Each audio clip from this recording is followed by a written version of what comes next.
Beliau pasti masuk ke dalam surga.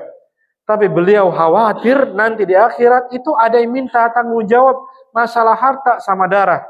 Berikanlah keamanan pada negeri ini. Dan berikan pula kelak nanti rizki berupa buah-buahan kepada penduduk negeri ini.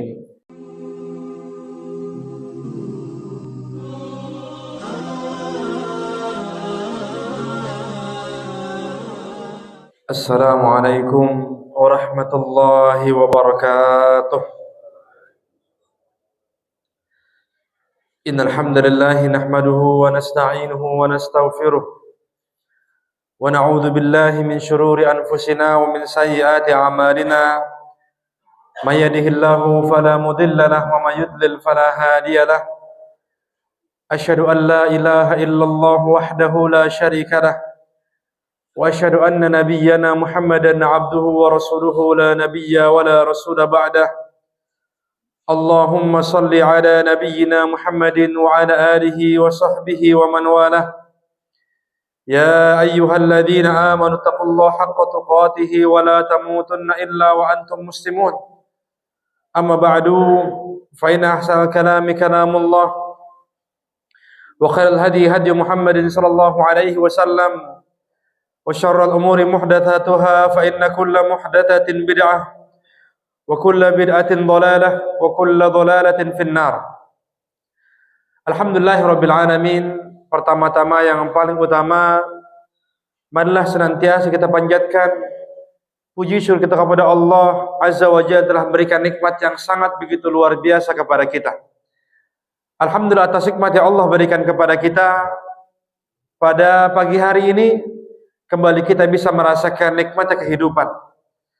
Alhamdulillah kita bisa terbangun dari tidur kita, lantas kita pun mampu untuk merasakan syahdunya waktu fajar, mampu untuk bernafas, mampu untuk merasakan sehat walafiat, mampu untuk melangkahkan kaki kita ke masjid ini.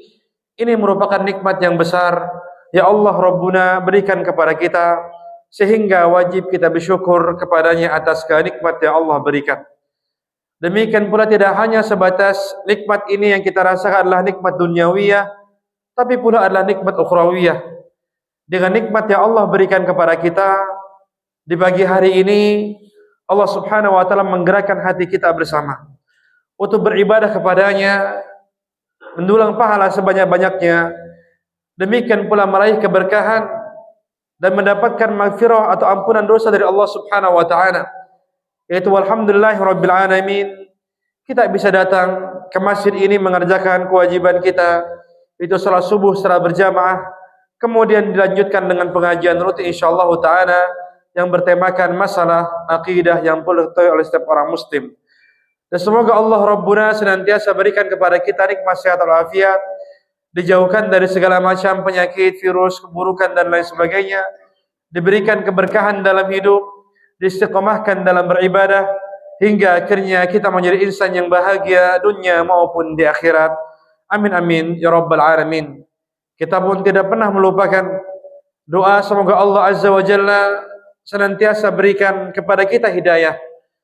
Demikian pula memberikan kepada pemegang kekuasaan, orang-orang yang di atas sana hidayah oleh Allah Subhanahu wa taala untuk menjalankan penuh dengan amanah, menjauhi sifat kezaliman, kemudian pula bisa untuk mensejahterakan masyarakatnya. Dan kita pun berdoa kepada Allah Subhanahu wa taala untuk kebaikan negeri ini. Semoga Allah senantiasa melindungi negeri yang kita cintai, negeri Indonesia. Demikian pula ia diberikan atau terjadikan sebagai baldatun thayyibatun wa rabbun ghafur. Amin rabbal alamin.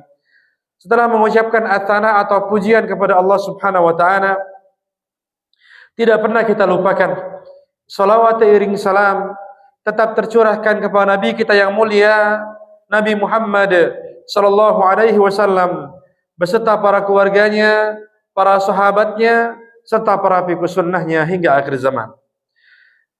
Sehat semua bapak-bapak semua di sini? Alhamdulillahirabbil alamin. Terus Mas, semoga terus sehat walafiat, baik jasadnya, rohaninya, duitnya juga ya, semoga kita sehat walafiat semua ya. Amin ya rabbal alamin. Ya barakallahu fikum. Di antara nikmat yang besar yang Allah Subhanahu wa taala berikan kepada kaum muslimin, pada kita semua adalah ketika Allah Rabbuna memberikan kepada kita nikmat berupa nikmat aman. Nikmat aman ini adalah nikmat yang paling besar. Ya, setelah tentunya adalah nikmat yang berkaitan dengan akhirat. Nikmat keduniaan yang paling besar adalah nikmat keamanan. Nah, sehingga wajib kita untuk menjaga nikmat ini. Betapa tidak ya? Bahkan Nabi kita Nabi Ibrahim alaihissalatu wassalam itu ketika dahulu pernah berdoa kepada Allah Subhanahu wa taala untuk menjadikan negeri beliau menjadi negeri yang aman. Bahkan memilih doa ini, klausa yang berkaitan dengan meminta untuk negeri aman itu lebih beliau dahulukan ketimbang permintaan yang lain. Maka lagi-lagi menunjukkan kepada kita bahwa nikmat aman ini adalah di atas nikmat segalanya yang berkaitan dengan nikmat keduniaan. Karena seorang ketika dia diberikan nikmat berupa harta yang banyak atau diberikan sehatul afiat, rizki yang melimpah, kebahagiaan dalam berumah tangga atau yang lainnya, maka akan dipastikan hambar tatkala nikmat aman ini tidak ada. Ya, bagaimana seorang mampu untuk merasakan kebahagiaan karena rizkinya, karena uangnya, ya sedangkan pada wilayahnya itu tidak aman, tidak tentram kehidupan. Bagaimana cara seorang membeli dengan menggunakan uang tersebut, ya, atau mengambil uang tersebut atau yang lain? Demikian pula bagaimana seorang ini bahagia dalam kondisi sehat walafiat, namun di luar rumahnya terjadi kondisi yang tidak diinginkan. Ada kaos ya, demikian pula ada peperangan atau yang lainnya. Maka sungguh nikmat aman ini adalah nikmat yang sangat luar biasa. Dan demikian pula ya beliau atau Nabi kita Nabi Ibrahim alaihissalatu wassalam itu ketika itu ya sebagaimana sudah kami sampaikan kisah yang berkaitan dengan Nabi kita Nabi Ibrahim. Ya Allah Subhanahu wa taala utus beliau dan menyuruh beliau untuk pindah dari tempat satu ke tempat yang lainnya. Ya, dari dari Irak ya sampai ke Turki, kemudian ke Mesir, kemudian ke Mekah atau saat ini adalah Arab Saudi. Yang benar-benar beliau alaihissalatu wassalam itu Pak, sebagaimana kita ketahui bersama, disuruh oleh Allah Subhanahu wa taala untuk hijrah ke sebuah tempat yang tidak ada makanan, tidak ada manusia, tidak ada tumbuh-tumbuhan. Biwadin ghairi zar'in inda baitikal muharram. Tempat yang enggak ada apa-apanya, yaitu di sisi Masjid Al-Haram yang pada saat ini kita ketahui, yaitu adalah negeri Mekah. Kemudian ketika Nabi kita Nabi Ibrahim alaihissalatu wassalam datang ke tempat tersebut bersama dengan Siti Hajar dan juga anaknya itu adalah Nabi Ismail. Datanglah ke tempat tersebut. Kemudian Allah Subhanahu wa taala menyuruh beliau untuk meninggalkan keluarganya. Bayangkan ya, menyuruh beliau ketika sudah sampai ke tempat tersebut tujuan yang tidak ada makanan, enggak ada manusia, enggak ada pohonan. Tiba-tiba Allah Subhanahu wa taala menyuruh beliau untuk meninggalkan keluarganya. Ya sangat begitu sedih seorang istri ditinggalkan oleh suaminya, apalagi membawa anaknya. Ya, anaknya bersama dengan ya dia dan ditinggal oleh bapaknya begitu. Akhirnya kemudian Siti Hajar mengatakan, "Aina tadhhab? Wa tatrukuna fi wadin ghairi dar'in wala unas?" Wahai Ibrahim, wahai suamiku, kamu mau pergi ke mana? Meninggalkan kami dalam kondisi saat ini di tempat yang enggak ada makanan, enggak ada manusia, enggak ada pohon-pohon. Kemudian Nabi kita Nabi Ibrahim dengan penuh kesedihan karena beliau itu minta sama Allah Subhanahu wa taala untuk memiliki keturunan. Tapi qadarullah Allah terus uji beliau. Ketika bahkan sudah punya, beliau disuruh untuk meninggalkan anaknya ini. Beliau pun pergi tanpa menoleh sedikit pun. Ya akhirnya istrinya pun terus mengulang perkataan ini. Akhirnya ketika kali sudah beliau sampaikan, Siti Hajar mengatakan, Allahu amaraka bihada. Apakah Allah Subhanahu wa taala menyuruhmu untuk seperti ini, meninggalkan kami di tempat ini? Allah yang nyuruh. Idzan la yudayyi'unana, kalau seperti itu maka pasti Allah tidak akan pernah menyia-nyiakan kami. Kemudian Nabi kita Nabi Ibrahim alaihissalatu wassalam pun ketika mendengar akan hal tersebut, beliau pun lantas memalingkan wajahnya ke arah Ka'bah. Ya mungkin pada saat itu belum berbentuk bangunan yang kita ketahui. Dan kemudian Nabi Ibrahim alaihissalam berdoa kepada Allah Subhanahu wa taala. Dan nyatanya adalah Pak, ketika beliau panjatkan doa kepada Allah, pada saat itu bukanlah doa yang berkaitan dengan kesejahteraan untuk anak sama istrinya. Ya diberikan makanan, ya diberikan minuman, atau diberikan yang lainnya. Ya kenapa? Karena beliau tahu, adapun keluarganya sendiri ini, itu insyaAllah ta'ala pasti Allah akan menjaganya. Karena Allah yang menyuruh Nabi Ibrahim untuk pergi, pasti Allah akan menjaganya. Tapi Nabi Ibrahim itu menyuruh, atau Nabi Ibrahim itu berdoa kepada Allah Subhanahu wa ta'ala, minta keamanan kelak nanti di masa depan untuk negeri ini. Yang dimana beliau alaihissalatu wassalam berdoa kepada Allah Subhanahu wa ta'ala, Rabbi ja'al hadha baladan amina warzuq ahlahu minat thamarat. Ya Allah, berikanlah keamanan pada negeri ini, dan berikan pula kelak nanti rizki berupa buah-buahan kepada penduduk negeri ini. Ini yang beliau sampaikan alaihissalatu wassalam. Ya padahal beliau pada saat itu lebih membutuhkan doa yang berkaitan dengan kebutuhan hidupnya. Tapi beliau minta kepada Allah Subhanahu wa taala keamanan untuk negeri itu. Kemudian para ahli tafsir seperti Al-Imam Al-Hafidh Ibnu Katsir, demikian pula para ulama yang lainnya menyampaikan kepada kita, ternyata nikmat aman itu adalah nikmat yang paling besar dalam muka bumi ini, bahkan melebihi nikmat-nikmat yang lain. Karena Nabi Ibrahim itu minta kepada Allah aman dulu, baru makanan, kesejahteraan begitu. Jadi nikmat kesejahteraan dikalahkan dengan nikmat keamanan. Ya, nikmat aman ini adalah nikmat yang sangat begitu besar. Maka jangan sampai kita untuk memporak-porandakan nikmat besar ini, nikmat keamanan. Bahkan Nabi kita Nabi Muhammad SAW itu pernah berdoa kepada Allah Rabbul Alamin, ya untuk keamanan seperti para nabi-nabi yang lain. Dan demikian pun Nabi kita Nabi Muhammad SAW pun, beliau itu pernah mengabarkan kepada kita tentang orang-orang yang paling bahagia di muka bumi ini. Orang yang dia punya segalanya di muka bumi ini. Ternyata orang yang punya segalanya, ya bukanlah orang-orang yang hartanya banyak saja, ya. Bukan. Tapi beliau sallallahu alaihi wasallam mengatakan kepada kita, "Man asbaha minkum aminan fi sirbih wa indahu qutu yaumih."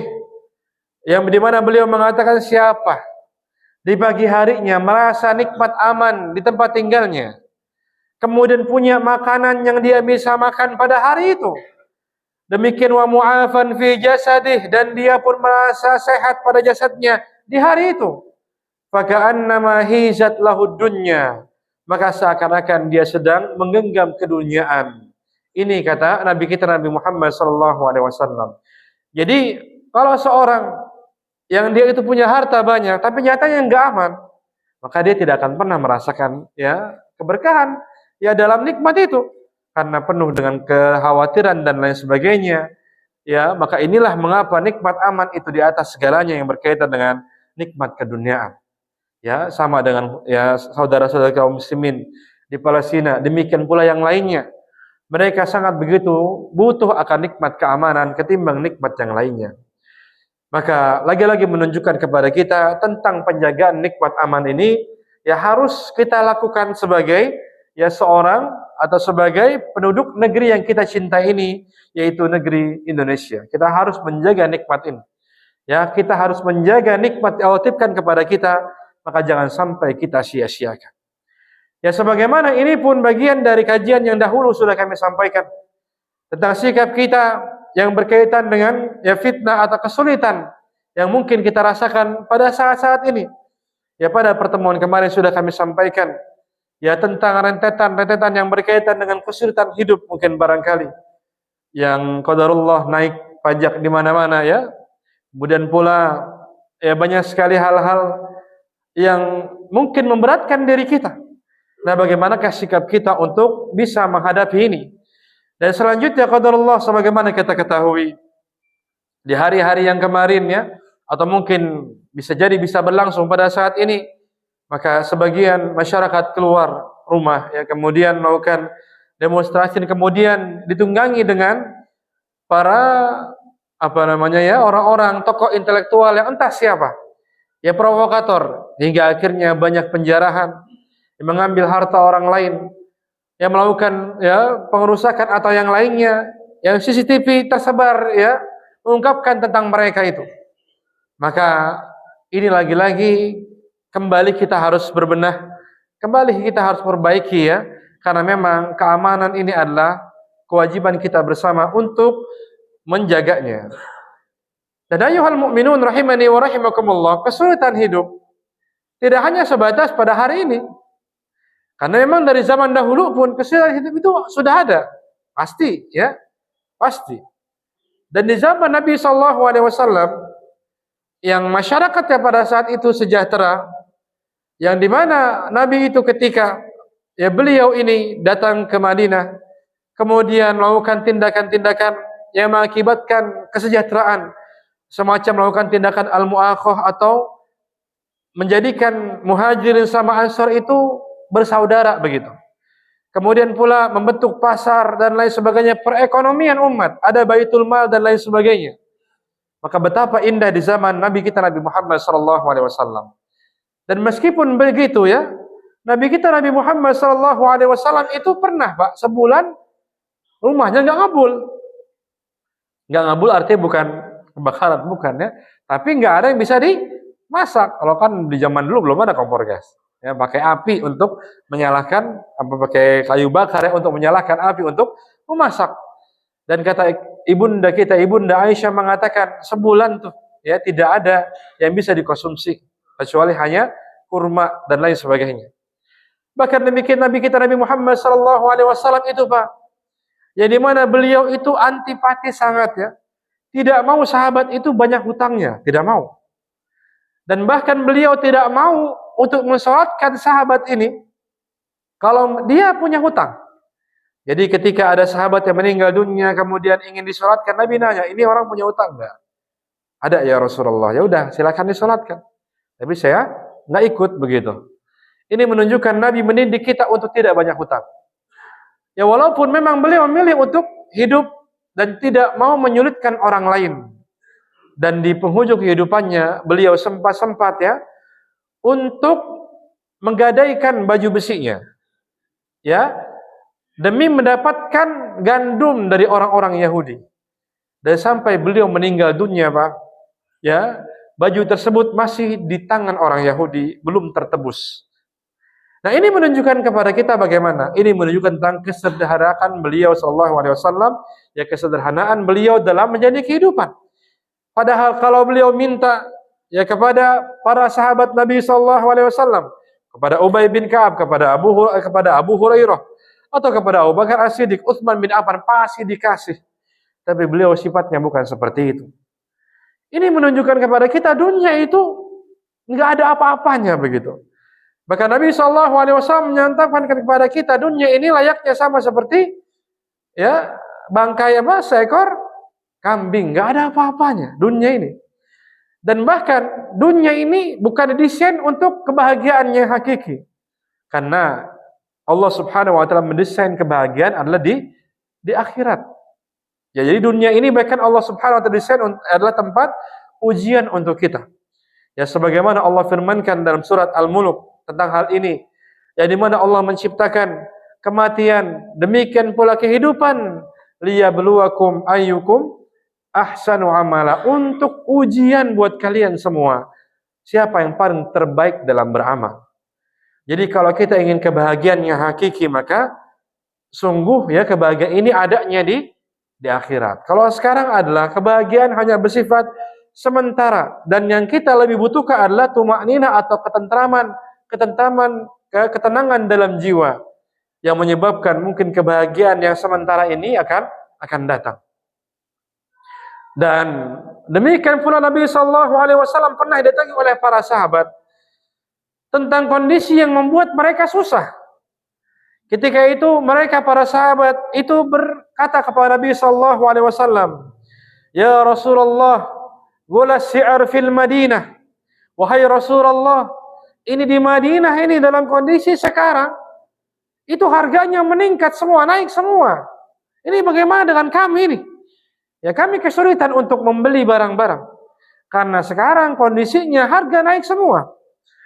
Dan pemimpin tidak bisa langsung untuk menentukan harga, kata para ulama. Tidak bisa. Nanti bisa terjadi kaos ya, terjadi ketimpangan dalam masalah ekonomi dan bisa rusak. Karena perlu ada pertimbangan-pertimbangan tertentu. Ya tahu ada inflasi dan lain sebagainya begitu. Maka demikian pula Nabi SAW pada saat itu. Ya di mana para sahabat itu dalam tanda kutip mengeluh kepada Nabi SAW tentang naiknya harga barang di zaman beliau. Kemudian Nabi SAW sampaikan kepada kita, Innallaha huwal musa'ir al-qabid al-basid. Sesungguhnya Allah Subhanahu wa taala lah yang menetapkan harga, mentakdirkan ini semua. Allah pula yang melapangkan rezeki kepada seorang. Demikian pula Allah pula yang dia itu menutup rezeki kepada seorang. Ini kata Nabi SAW. Maksudnya apa? Minta sama Allah Subhanahu wa taala, doa sama Allah agar Allah menurunkan harga, agar kita diberikan kehidupan yang baik-baik saja. Nah, kira-kira kita sudah seperti itu belum, Pak ya? Bahkan kadang kita itu melihat ketika kemarin-kemarin di masa banyak kerusuhan. Kemudian kita lihat live atau video-video yang berkaitan dengan demonstrasi tersebut. Kita hanya bisa tersenyum begitu. Tapi mana doa yang kita panjatkan kepada Allah Subhanahu wa taala? Ya sedangkan tidak kurang dari 9 orang pada saat itu yang meninggal dunia ya. Mulai dari ojol, yang lain sebagainya, mulai dari orang yang tidak tahu apa-apa dan lain sebagainya. Ini adalah fitnah buat kita. Fitnah, ujian buat kita. Ya di mana Nabi SAW mengatakan la zawalud dunya ahwan min qatli rajulin wahidin. Bahwasanya dunia ini hilang itu lebih ringan ketimbang matinya seorang muslim satu orang. Artinya pembunuhan itu luar biasa begitu. Dan Nabi SAW menyampaikan kepada kita, la ya'tiyanna 'alan nasi zamanun la yadri al-qatil. Kelak nanti pada hari di penghujung keduniaan ini mendekati hari kiamat akan datang sebuah zaman. Orang-orang itu membunuh tanpa tahu kenapa dia membunuh. Orang-orang terbunuh nggak tahu kenapa dia bisa terbunuh. Nggak tahu dia salah apa, terbunuh dengan orang lain. Ini adalah kata Nabi tanda-tanda di akhir zaman seperti ini. Dan ini kita berada di akhir zaman tersebut. Maka doa kepada Allah Subhanahu wa taala. Panjatkan doa. Panjatkan doa agar Allah Subhanahu wa taala menjaga negeri ini dengan sebaik-baiknya. Dan walaupun mungkin kita panas, kita kesal dengan apa yang dilakukan oleh mungkin anggota-anggota dewan di sana yang dimana menari di tengah kesulitan hidup masyarakat yang bertubi-tubi. Harga naik melambung tinggi. Kemudian pula banyak sekali hal-hal kebijakan mungkin yang beratkan kita sebagai masyarakat. Benci sama seorang maka boleh, tapi kita harus berlaku adil. Maka jangan sampai kebencian kita ini malah membuat berita-berita hoax yang menyebabkan orang lain menjarah harta orang lain. Atau kita men-share berita-berita tersebut di media sosial yang akhirnya bisa menjadikan provokasi untuk orang lain yang akhirnya malah membuat tindakan gaduh di tengah masyarakat kita. Ini sangat begitu banyak contoh yang kita ketahui mungkin anggota dewan yang menari-nari tersebut kemudian diiringi dengan video hoax yang padahal sudah diklarifikasi. Kita boleh benci dengan orang ini, tapi kita harus adil. Yang dikatakan bahwasanya orang ini mengatakan 3 juta per hari nggak ada apa-apa ketimbang jadi artis sejam 3 juta begitu sambil nari orang ini. Tersebar di masyarakat jadi seakan-akan artis ini menantang masyarakat. Padahal dia sudah klarifikasi, ini bukan saya yang membuat. Ini entah siapa dan lain sebagainya. Maka jangan sampai kita termakan dengan opini yang entah siapa yang membuat itu. Akhirnya kita seperti orang-orang munafik. Allah Subhanahu wa taala sampaikan kepada kita tentang orang-orang munafik itu siapa sih mereka? Allah mengatakan dalam surat Al-Maidah, "Wa idza ja'ahum amrun minal amni awil khaufi adha'u bih Yaitu mereka ketika ada kabar-kabar, ada datang tuh berita. Yang dimana berita ini adalah berita yang berkaitan dengan keamanan atau berkaitan dengan kesulitan, mereka langsung sebarkan tanpa tabayun terlebih dahulu. Ya tanpa cross check terlebih dahulu.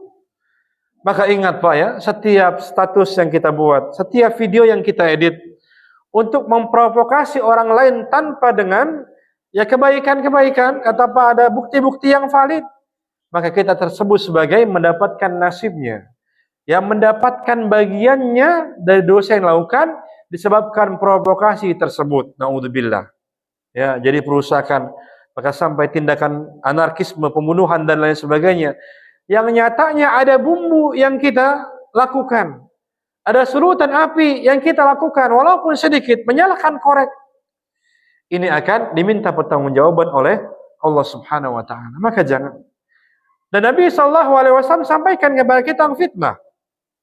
Ketika datang fitnah ini, sudah kita jangan ikut campur. Ya, luzumul bait, udah kita diam di rumah. Artinya fitnah itu kita jangan ngedeketin.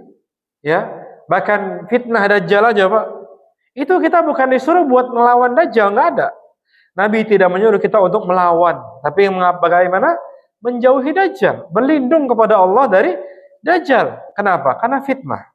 Kita khawatir malah menjadi pengikut Dajjal tersebut. Demikian pula fitnah-fitnah yang lainnya.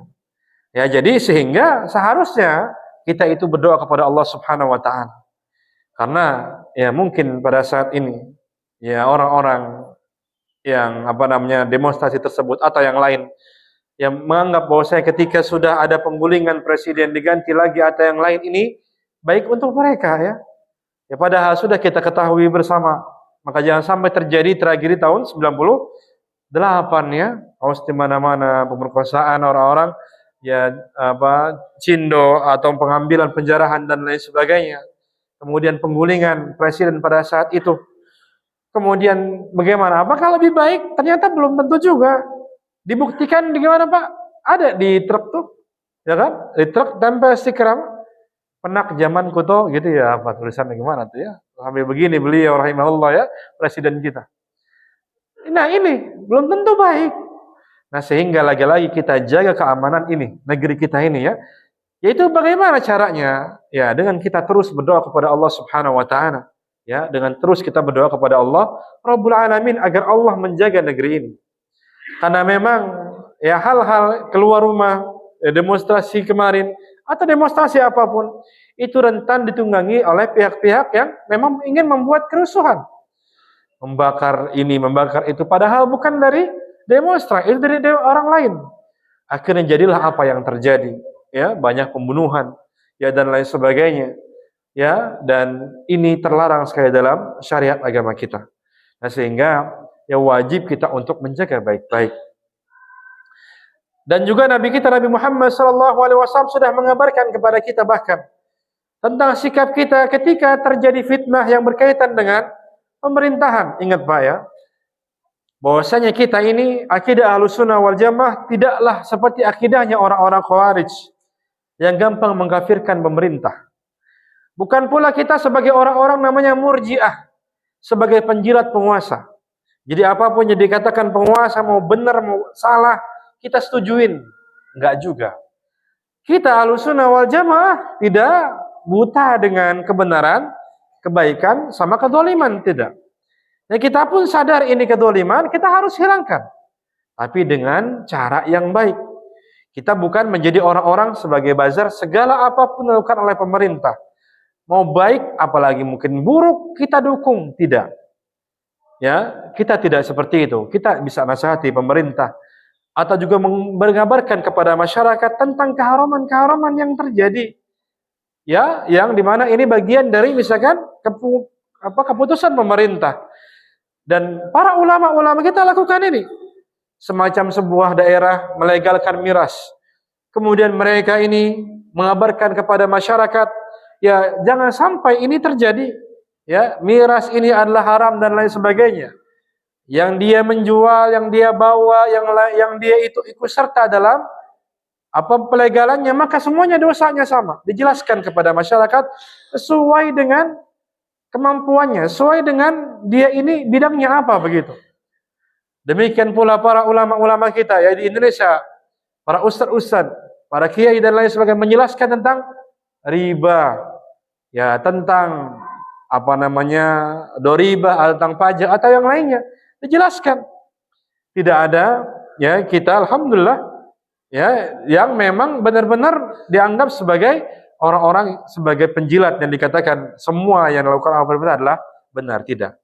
Bahkan Nabi SAW sampaikan kepada kita di antara orang-orang yang tidak bisa mendekati haud Al-Kautsar, telaga Al-Kautsar kalau nanti di hari kiamat, yang dimana kalau orang minum itu akan ya tidak pernah haus selama-lamanya nanti di akhirat, yang manusia itu nanti akan bertemu dengan matahari yang dekat tuh Pak. Makanya betapa pentingnya kita minum di situ itu, karena memang itu di masa sebelum ya kita dikumpulkan untuk hari hisab. Dan kemudian ya Nabi SAW menyampaikan tentang orang-orang yang tidak sampai ke situ, nggak boleh dihalangi dari telaga Al-Kautsar. Siapa? Yaitu orang yang mendukung pemerintah atau pemimpin yang zalim. Ya kita di tengah itu tidak mendukung yang kezaliman. Kita adalah ahlus sunnah wal jamaah, tidak buta dengan kezaliman. Tetap kita sampaikan namun dengan cara yang baik-baik. Ya bukan tindakan provokasi, apalagi malah mengatakan yang tidak-tidak kepada perintah yang mengatakan dia kafir, dia begini, dia begitu, ya atau yang lainnya, maka tidak. Ini adalah akidah kita Ahlussunnah wal Jamaah yang disampaikan oleh para ulama kita. Ya bukan orang-orang Khawarij yang mudah memberontak, ya mengkafirkan. Demikian pula bukan orang-orang Murji'ah yang sebagai penjilat penguasa sehingga apapun yang disampaikan itu pasti benar. Tidak. Kita di pertengahan dari itu. Dan kemudian Nabi SAW sampaikan kepada kita, yaitu kalau nanti pemimpin-pemimpin itu diktator, yang dimana mereka ini melakukan kebijakan-kebijakan tidak sesuai dengan petunjuk Nabi SAW, artinya mendolimi ya masyarakat kaumnya, ya menumpahkan darah dan lain sebagainya. Bahkan Nabi SAW sampaikan kepada kita, wa qulubuhum syayatin. Bahkan kalau nanti ada pemimpin itu hatinya hati setan, entah siapa itu ya. Hatinya setan fi jusmanil is, berbentuk manusia tapi hatinya setan. Ini kata Nabi SAW. Bayangkan nanti ini ya entah apa sudah terjadi atau sedang atau akan terjadi. Kalau nanti pemimpin hatinya itu hati setan, kata Nabi. Apa yang harus kita lakukan? Para sahabat tanya, ya Rasulullah, gimana kita kalau ketemu dengan pemimpin yang kayak setan ini? Nabi mengatakan apa? Sabar. Arti sabar ini bukan artinya ya kita udah diam aja, bukan. Ya, artinya kita menghindarkan fitnah, banyak berdoa kepada Allah Subhanahu wa taala memperbaiki keadaan. Ya demikian pula ya kalau kita itu mampu untuk menyampaikan dengan cara yang baik kepada orang tertentu yang di atas ya, hingga sampai kepada pemerintah atau yang lainnya, maka kita lakukan tanpa memprovokasi warga untuk memberontak. Kemudian Nabi SAW mengatakan, wa in duriba dhahruk, walaupun pundak kalian ini dicambuk oleh pemerintah. Wa in ukhidha maluk, walaupun harta kalian itu diambil oleh pemerintah. Nah, ini kata Nabi SAW kepada kita. Ya, jadi kita sabar, maksudnya jangan sampai ada tindakan tertumpahnya darah kaum muslimin. Makanya kita flashback ke hadis tadi ya, yang Nabi itu di zaman Nabi pernah ada tingginya harga barang, Nabi sampaikan minta kepada Allah.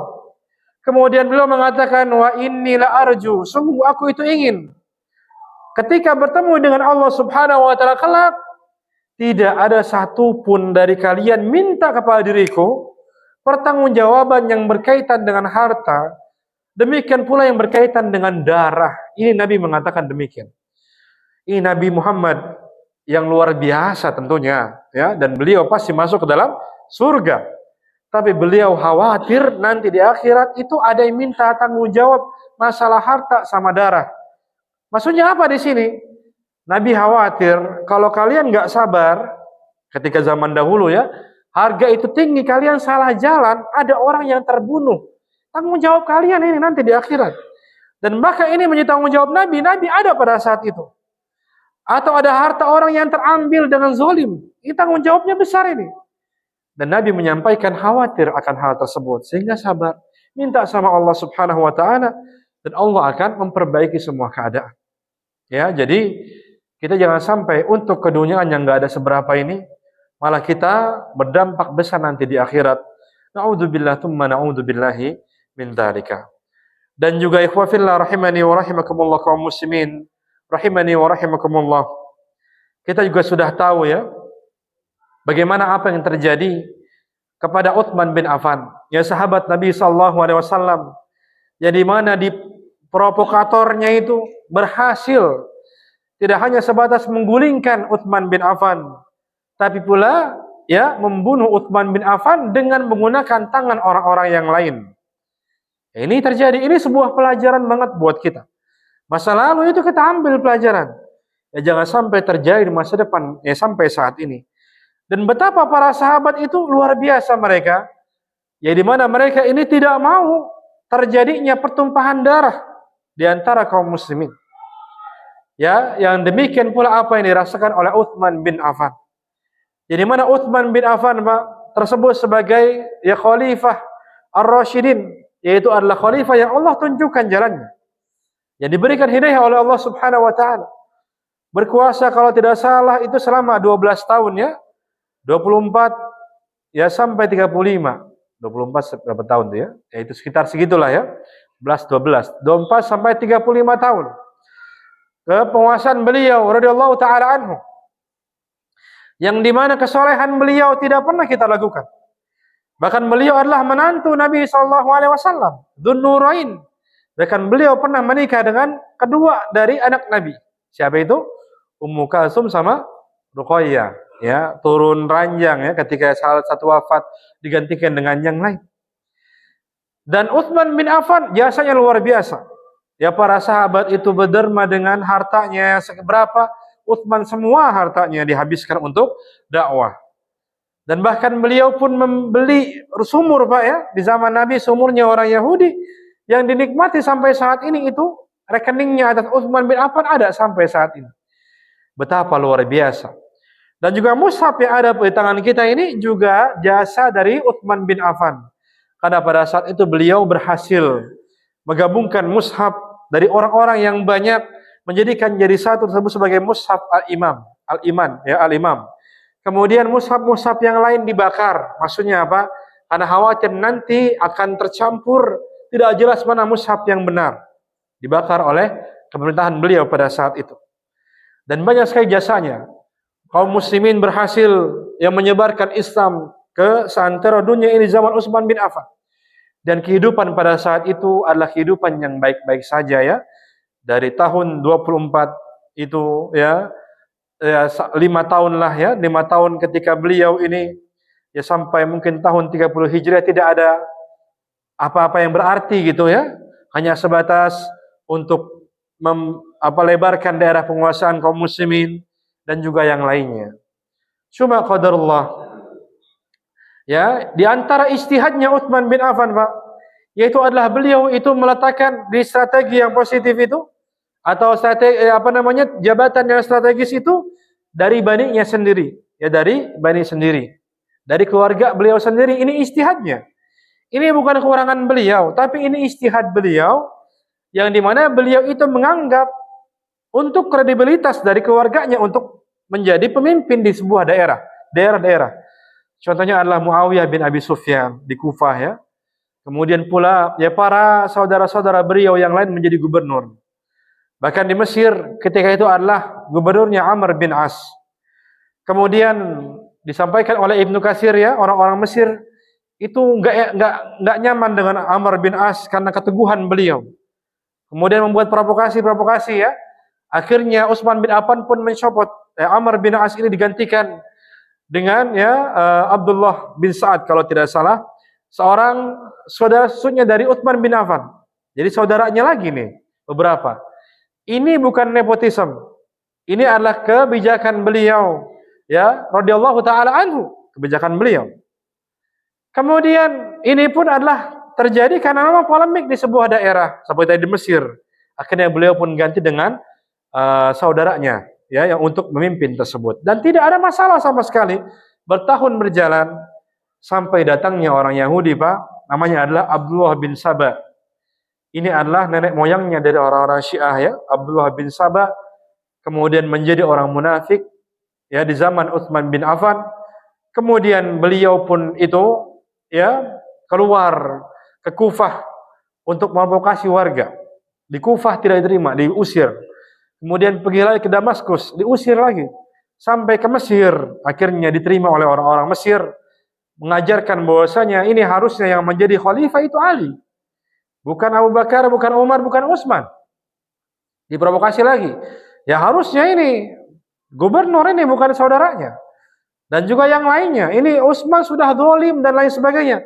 Diprovokasi oleh siapa tadi? Abdullah bin Saba atau Ibnu Sauda. Abdullah bin Saba. Provokasi warga.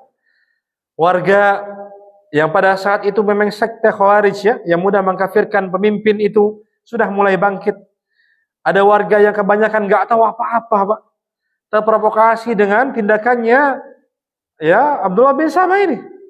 Bahkan kemudian terus mereka menyurati ya daerah-daerah yang lain di Kufah, di Basrah, disuratin tentang kezalimannya Utsman bin Affan. Ya padahal kalau para rakyatnya ini ngelihat muka Utsman bin Affan aja belum pernah begitu. Karena emang jauh. Tapi diprovokasi, Pak, ya untuk bisa melengsarkan Utsman bin Affan. Akhirnya kemudian di tahun 35 Hijriah, ya, mereka itu bersepakat untuk haji bersama-sama. Mereka haji padahal untuk bertemu dengan Utsman bin Affan, yang mengadukan tentang kegelisahan mereka, ya. Dan akhirnya mereka pun haji, tapi sebenarnya ingin bertemu dengan Utsman bin Affan. Ribuan yang datang, 1.000, 2.000, ada yang mengatakan 6.000 sampai, ya. Ribuan yang datang untuk pergi ke Madinah. Jadi mana Utsman bin Affan ini sudah tahu. Mengabarkan kepada para sahabat, kepada Ali bin Abi Thalib, kepada Talha bin Ubaidillah, kepada Al-Hasan ya bin Ali, ya, kepada para sahabat yang lainnya, agar jangan pernah terjadi pertumpahan darah. Ini perkataan dari Utsman bin Affan. Jangan pernah terjadi pertumpahan darah. Sudah, biar kami saja, biar saya saja yang untuk yang menghadapi mereka. Bahkan disampaikan Ali bin Abi Thalib itu disuruh untuk pergi dari Madinah pada saat itu. Nah kemudian orang-orang pun datang ke Madinah menyampaikan keluh kesahnya kepada Utsman bin Affan tentang tindakan-tindakan begini yang dikatakan dia melakukan nepotisme, padahal tidak. Dijelaskan ya ingin diperbaiki dan lain sebagainya. Dan kemudian kaum muslimin pada saat itu, masyarakat yang nggak tahu apa-apa, yang memang juga ada orang-orang yang dia penghasut, orang-orang Khawarij pada saat itu, ketika mendengarkan Utsman bin Affan, mereka nggak bisa berkutik. Oh ya udah kalau gitu. Ternyata memang amir kita adalah orang yang baik, pemimpin kita. Apa yang mereka lakukan, Pak? Pulang lagi ke daerah mereka. Sampai orang-orang provokatornya ada tuh. Nggak puas. Waduh, ini pulang nih orang.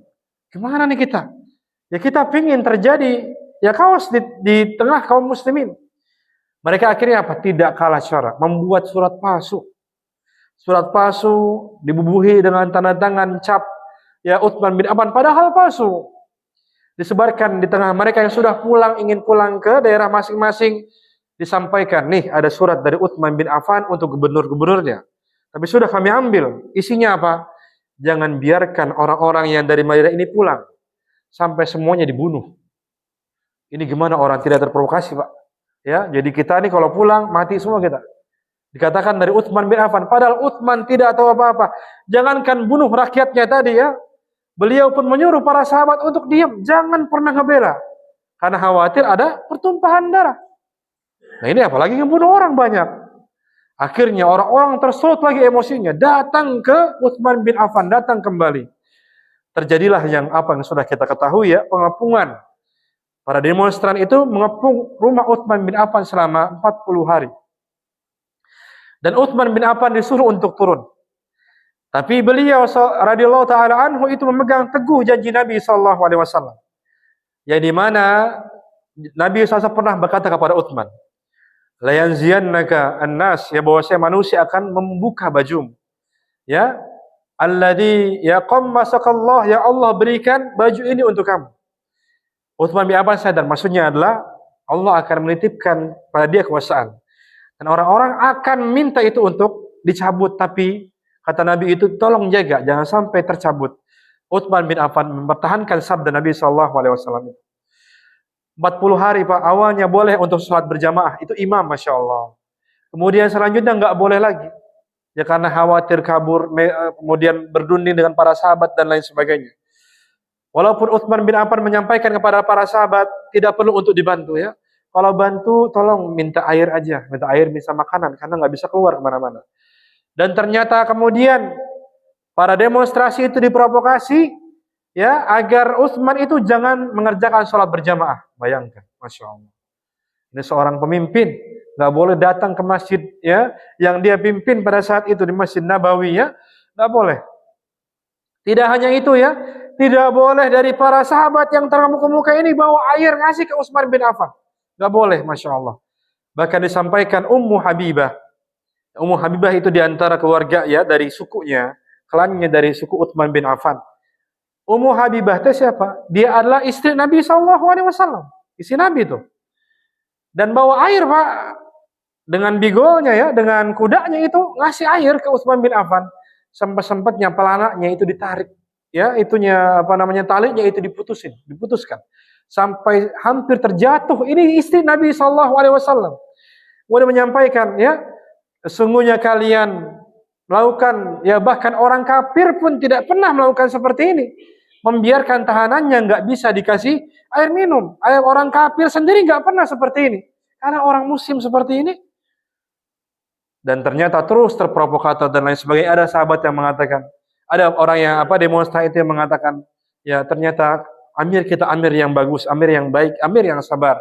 Kemudian dia provokasi lagi, enggak. Ya, dia orang yang zalim dan lain sebagainya. Dan buntutnya apa yang terjadi? Di tanggal 18 Dzulhijjah ya. Orang nggak tahu apa-apa itu Pak. Orang nggak tahu apa-apa, disuruh buat haji, disuruh buat demo itu ya. Kena getahnya pembunuhan orang yang paling mulia, Utsman bin Affan. Tanggal 18 ya Dzulhijjah pada saat itu adalah ketika di malam Jumat ya. Jadi mana Utsman bin Affan itu di antara sahabat yang dijamin masuk ke dalam surga. Bahkan Nabi SAW ketika masa hidup ya, itu pernah kedatangan seorang dan Nabi mengatakan ada seorang yang minta izin. Nabi mengatakan izinkanlah dia. Wabasyirhu, dan berikanlah kabar gembira bahwasanya dia akan masuk ke dalam surga Allah fil musibah, dengan musibah yang kelak datang di penghujung kehidupannya. Nabi sendiri sudah ngomong seperti itu kepada Utsman bin Affan. Di malam Jumat Pak, Utsman bin Affan ya tidur. Kemudian dia pun ingin berpuasa besoknya karena memang ya tidak hanya sebatas ketakwaan yang melakukan untuk berpuasa, tapi juga karena tidak ada makanan minuman yang dia bisa konsumsi pada saat itu. Ini amir nih, Masya Allah. Kemudian apa yang terjadi? Ya, dan beliau bermimpi, dalam mimpinya itu bertemu dengan Nabi SAW, bertemu dengan Abu Bakar As-Siddiq, bertemu dengan Umar bin Khattab. Lantas tiga orang yang paling mulai ini mengatakan kepada Utsman bin Affan, "Aftir ma'ana ya Utsman." Mari kita buka puasa bersama-sama kelak nanti ya Utsman. Utsman pada saat itu tersenyum. Dia tahu apa yang terjadi kelak. Akhirnya di pagi hari Pak, di pagi hari beliau pun puasa ya. Beliau puasa, kemudian juga beliau baca Al-Quran.